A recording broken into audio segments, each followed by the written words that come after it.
Thanks, Senator Cortez Masto. Senator Rounds from South Dakota is recognized. Thank you, Mr. Chairman. Chairman Powell, welcome again. It seems as though for the last couple of times that we've had you in front of this committee, inflation has been a primary item of discussion. I want to follow up just as my colleagues have, and I'd like to take it in a little bit different path, perhaps, because when it comes to breaking down the different causes of inflation, clearly there is the supply side and the demand side. And the reality is that a large portion of the inflation stems from the higher energy prices, which is part of the supply side issue.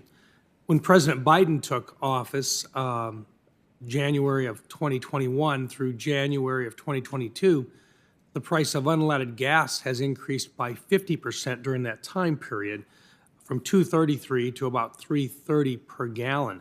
Now, that was well before the Russian invasion of Ukraine.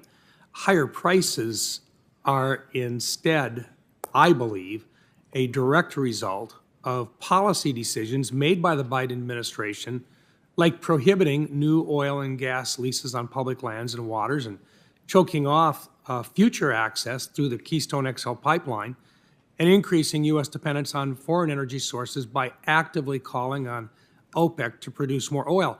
All of these seem to send a terrible message to the market about the future of investing in oil and gas processes within the United States. And at the same time, Mr. Chairman, your tools are designed, as we've discussed in the past, to impact not necessarily the supply side, but the demand side of inflation.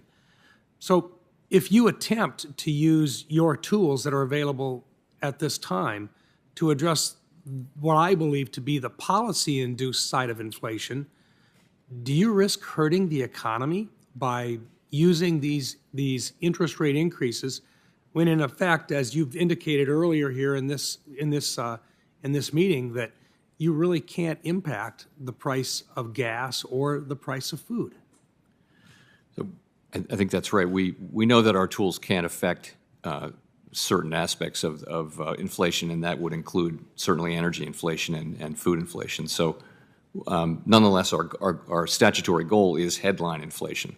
But we also know that core inflation is actually a better indicator of headline inflation than headline inflation itself is, because food and energy tend to be quite volatile. They tend to move up and move down, and that's been the history. So core enables us to look through that volatility, and so we focus very much on that as a better representation of what underlying inflation of the economy is at any given time. And I think but in this particular case, that core inflation, if we're not going to include some of those, what I think earlier we thought would be transitory in nature portions of inflation, they have proven not to be transitory. In fact, South Dakotans are now paying $682 more per month on goods and services than they were when President Biden took office due to inflation. The administration is claiming the Federal Reserve can fix our inflation problem.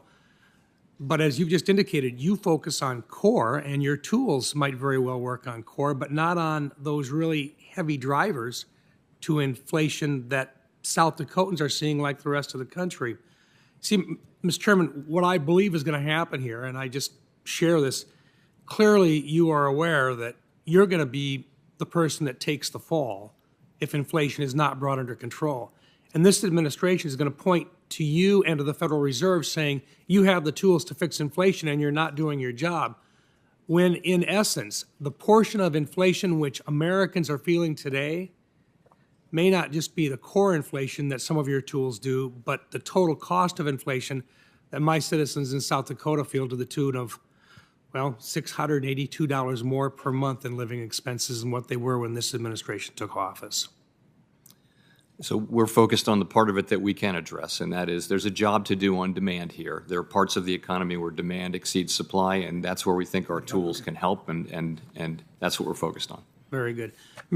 Just very briefly, Mr. Chairman, on another item, the Basel Committee on Banking Supervision issued a press release indicating that it had made substantive technical changes to the calculation of the GSIB score for EU-based global systemically important banks, the GSIBs.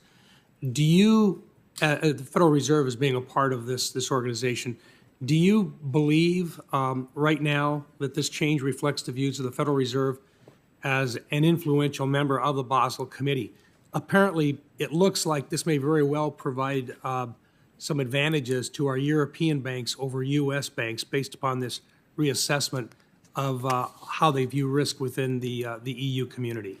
So my understanding of that is that it's really about supervisors being able to use discretion about transactions that go across national lines within the European EU. Union. Yeah. It doesn't apply at all here. And ultimately, the capital rules that Europeans apply are decided by Europeans, not by us. Very good. Thank you, Mr. Chairman. Thanks, Senator Rounds. Senator